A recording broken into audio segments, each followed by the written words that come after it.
Praise the lord. ఈరోజు దేవుని వాగ్దానము, నీతి ఫలము సమాధానము చేయువారికి సమాధానమందు విత్తబడును.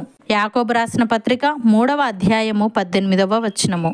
సహోదరి సహోదరులారా, ఇక్కడ నీతి అనగా దేవునికి నచ్చే సత్కార్యాలు, నిజాయితీ, ప్రేమ, శాంతి లాంటివి. ఇది ఒక ఫలం. దేవునికి నచ్చే జీవితం నుండి ఇది వస్తుంది. ఇక్కడ సమాధానం చేయువారు అంటే శాంతిని కలిగించేవారు, కలహాలను పరిష్కరించేవారు, ప్రేమతో ప్రవర్తించేవారు. ప్రియులారా, శాంతియుత జీవితం వలననే దేవుని నీతి మనలో అభివృద్ధి చెందుతుంది. దేవుడు మన జీవితంలో ఫలితాలు ఇవ్వాలంటే మనం శాంతిని విస్తరింపజేయాలి.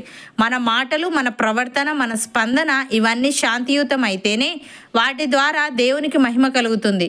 ఉదాహరణకు, ఒక కుటుంబంలో అన్నదమ్ముల మధ్య ఆస్తి విషయంలో గొడవ వచ్చింది. అన్న కోపంతో మాట్లాడుతుంటే తమ్ముడు శాంతిగా, న్యాయంగా మాట్లాడుతున్నాడు. కోపంగా మాట్లాడిన వాడు సంబంధాలను చెడగొట్టుకుంటాడు. కానీ శాంతియుతంగా వ్యవహరించిన వాడు అన్నకి, కుటుంబానికి న్యాయంగా వ్యవహరిస్తూ వారు విడిపోకుండా ఉండడానికి ప్రయత్నిస్తున్నాడు. ఇక్కడ శాంతిని విత్తినవాడు నీతి అనే ఫలం పొందుతాడు. ప్రియులారా, దేవునికి మనిషికి మరియు మనిషికి మనిషికి మధ్య సరైన సంబంధాలు ఉంటేనే నీతి న్యాయాలు పెరుగుతాయి. శాంతి, నీతి న్యాయాలు కలిసే ఉంటాయి.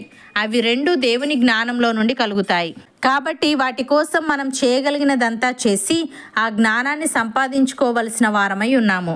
అయితే ఆ జ్ఞానాన్ని వెతకాల్సింది వేదాంతులు రాసిన గ్రంథాల్లోనో లేక ఎవరి దేవుళ్ళను గురించి వారు రాసుకున్న పురాణాల్లోనో కాదు, కానీ సజీవుడైన ఏకైక నిజదేవునిలోనే.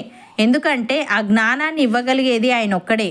భక్తుడు ఈ విధంగా అంటున్నాడు: మీరు శ్రేష్టమైన కార్యములను వివేచింపగలవారగుటకు మీ ప్రేమ తెలివితోనూ సకల విధములైన అనుభవ జ్ఞానముతోనూ కూడినదై అంతకంతకు అభివృద్ధి పొందవలననియు, ఇందువలన దేవునికి మహిమయు స్తోత్రమును కలుగునట్లు మీరు యేసుక్రీస్తు వలననైన నీతి ఫలములతో నిండుకొనిన వారై క్రీస్తు దినమునకు నిష్కపటులను నిర్దోషులను కావాలననియు ప్రార్థించుచున్నాను అని. ప్రియులారా, మీరు పూర్వమందు చీకటి అయి ఉంటిరి, ఇప్పుడైతే ప్రభువునందు వెలుగై ఉన్నారు.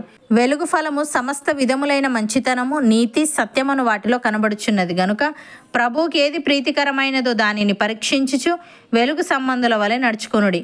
నిష్ఫలమైన అంధకార క్రియలలో పాలివారై ఉండక వాటిని ఖండించుడి.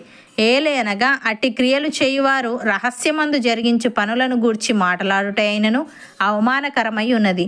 యేసయ్య ఈ విధంగా అంటున్నాడు: పరలోక రాజ్యము తన పొలములో మంచి విత్తనము విత్తిన ఒక మనుష్యుని పోలి ఉన్నది.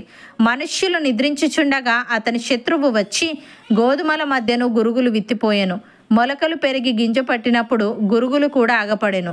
అప్పుడు ఇంటి యజమానుని దాసులు అతని యొద్దకు వచ్చి, అయ్యా, నీవు నీ పొలములో మంచి విత్తనము విత్తితివి గదా, అందులో గురుగులెక్కడి నుండి వచ్చినవని అడిగిరి. ఇది శత్రువు చేసిన పని అని అతడు వారితో చెప్పగా, ఆ దాసులు, మేము వెళ్ళి వాటిని పెరికి కూర్చుట నీకు ఇష్టమా అని అతనిని అడిగిరి. అందుకతడు, వద్దు, గురుగులను పెరుకుచుండగా వాటితో కూడా ఒకవేళ గోధుమలను పెళ్ళగింతురు. కోతకాలము వరకు రెంటిని కలిసి ఎదగనీయుడి. కోతకాలమందు గురుగులను ముందుగా కూర్చి వాటిని కాల్చివేయుటకు కట్టలు కట్టి గోధుమలను నా కొట్టులో చేర్చి పెట్టుడని కోతగాండ్రతో చెప్పుదుననెను. సహోదరి సహోదరులారా, మోసపోకుడి, దేవుడు వెక్కిరింపబడడు. మనుష్యుడు ఏమి విత్తునో ఆ పంటనే కోయును.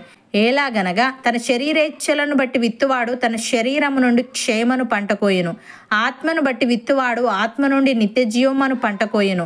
మనము మేలు చేయుట యందు విసుకకయుందుము, మనము అలేక మేలు చేసితిమేని తగిన కాలమందు పంటకోతుము. అవును అన్నవారు నాతో పాటు ప్రార్థనలో ఏకీభవించండి.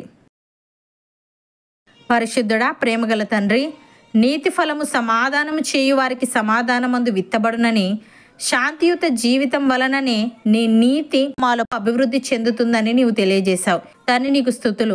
దేవా, మేము శ్రేష్టమైన కార్యములను వివేచింపగలవారమగుటకు మా ప్రేమ తెలివితోనూ సకల విధములైన అనుభవ జ్ఞానముతోనూ కూడినదై అంతకంతకు అభివృద్ధి పొందుకొనుటకు సహాయము దయచేయమని, మేము వెలుగై ఉన్నాము గనుక వెలుగు ఫలము సమస్త విధములైన మంచితనము, నీతి, సత్యమును వాటిలో కనబడుచున్నది గనుక నీకేది ప్రీతికరమైనదో దానిని పరీక్షించుచు వెలుగు సంబంధుల వలె నడుచుకొనుటకు కృపచూపమని, అలేక మేలు చేసి తగిన కాలమందు పంట కోసే భాగ్యం మాలో ప్రతి ఒక్కరికి నీవే అనుగ్రహించమని యేసుక్రీస్తు నామమున ప్రార్థిస్తున్నాము తండ్రి.